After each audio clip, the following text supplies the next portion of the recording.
তোমরা মা ছেলে দুজনে মিলে না আমাকে এই বাড়ির চাকর বানিয়ে রেখে দিয়েছো। ভাল লাগে না, সকাল থেকে নিয়ে রাত পর্যন্ত খালি কাজই করতে থাকি।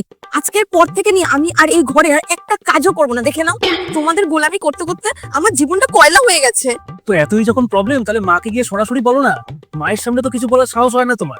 হ্যাঁ আমি বলবো তোমার মায়ের সামনে। তোমার মাকে আমি ভয় পাই নাকি? হ্যাঁ, সে তো ভয় পাওই। ভয় পাই? এবার দেখো তুমি কিভাবে বলি তোমার মায়ের সামনে। হ্যাঁ, আমিও দেখছি কেমন বলো তুমি। মা, আজকের পর থেকে এই বাড়ির কোনো কাজ আমি ফ্রিতে করব না। তাহলে কি তোমাকে এই বাড়ির কাজের জন্য টাকা দিতে হবে? হ্যাঁ মা, এই আইডিয়াটা ভালো বলেছেন তো। আমাকে বেশি দিতে হবে না, 15 থেকে 20,000 টাকা দিলেই আমি বাড়ির সব কাজ করে দেবো। 20,000 না, তোমাকে আমি 30,000 টাকা দেবো, কিন্তু আবার একটা শর্ত আছে।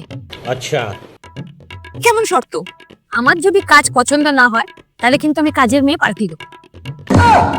হ্যাঁ মা, এই আইডিয়াটা ভালো। থাক, আমাকে কোনো টাকা দিতে হবে না, আমি এমনি ফ্রিতেই সব কাজ করে দেবো ঘরে।